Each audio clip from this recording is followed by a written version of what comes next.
my God!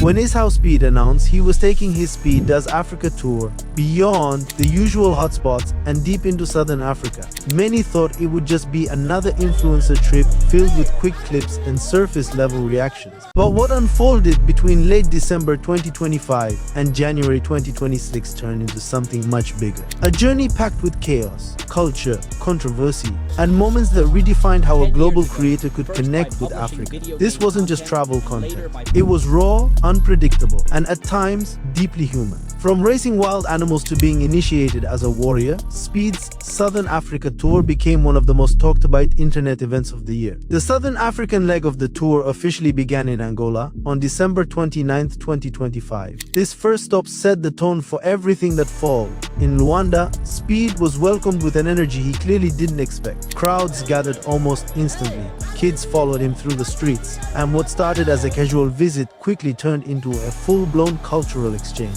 He played football with local children on dusty pitches, laughing, sweating, and showing genuine excitement rather than treating it like a staged moment. At one point, overwhelmed by the warmth of the reception, Speed joked that he was part Angolan now, a statement that spread rapidly across social media. For many Angolans, it wasn't just about a famous streamer visiting.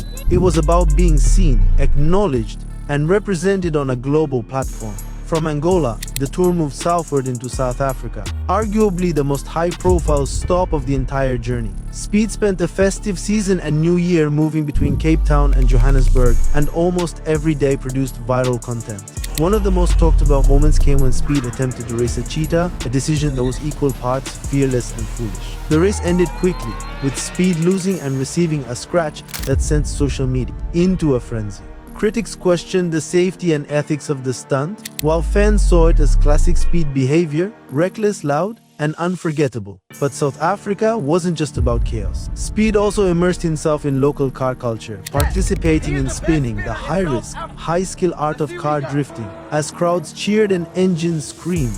These moments captured South Africa's raw energy and showed Speed stepping into experiences most tourists never touch. Early January 2026 marked Speed's arrival in Zimbabwe, a country that delivered some of the tour's most unexpected viral moments. In Harare, Speed met a local fan who looked uncannily like him, quickly dubbed his Zimbabwean twin by the internet. The resemblance sparked memes, reaction videos, and even debates about genetics and ancestry. But the real shock came when Speed decided to try traditional local foods. Eating fried worms and cow tongue on camera, his reactions ranged from horror to reluctant acceptance. These clips exploded online, with millions reacting to his honesty, not mocking the culture, but openly grappling with something unfamiliar.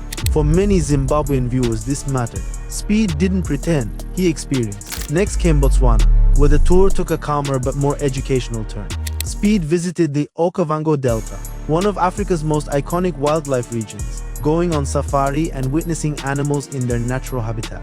The tone here shifted from chaos to awe. Speed's reactions weren't exaggerated screams or jokes. They were quiet moments of disbelief and respect. In Gaborone, he also toured a diamond trading center, learning about Botswana's diamond industry and its role in transforming the country's economy. This segment surprised many viewers, showing a side of Speed rarely seen: curious, attentive, and genuinely interested in understanding how a nation builds stability and growth from its natural resources. Angola, South Africa, Zimbabwe and Botswana had already made the tour unforgettable, but then came Zambia. In Lusaka, Speed visited what was referred to locally as a Shaolin temple, a place associated with martial arts training and discipline. Here, Speed leaned fully into performance mode, showing off his signature backflips and acrobatic moves. The contrast was striking, ancient tradition meeting modern internet energy.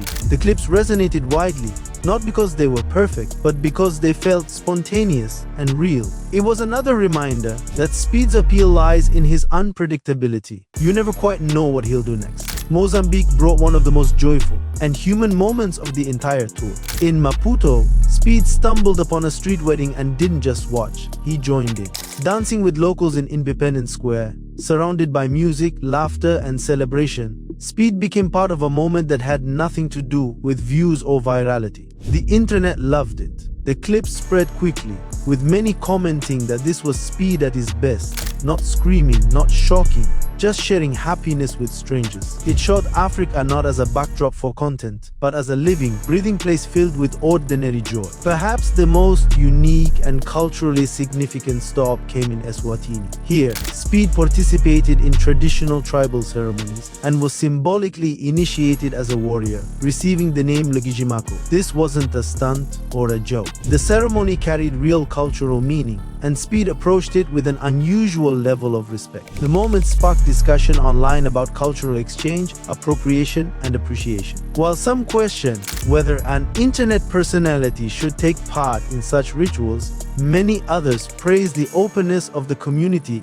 and Speed's willingness to engage sincerely. It was a powerful reminder that culture isn't static. It's shared, evolving, and sometimes surprising. Namibia rounded out the Southern African leg of the tour, while fewer viral moments emerged from this stop compared to others. It played an important role in completing the journey. Namibia represented vast landscapes, quiet moments, and reflection after weeks of chaos and excitement. For Speed, it seemed to be a place to breathe, to slow down, and to process everything he had experienced across the region. For viewers, it was a reminder that Africa isn't just noise and spectacle, it's also space, silence, and scale. By the end of January 2026, Speed Does Africa had become more than a tour. It was a cultural moment. Some criticized Speed for being too loud, too reckless, or too unfiltered. Others praised him for going where many creators don't, staying longer than expected, and engaging with people rather than just landmarks. What's undeniable is the impact. Millions of viewers around the world saw Southern Africa through a lens that was messy, imperfect, and deeply human. Countries that rarely dominate global trending pages suddenly became part of everyday online conversation. The tour also sparked a bigger question about influence and responsibility. When a creator with Speed's reach enters unfamiliar cultures, every reaction is magnified.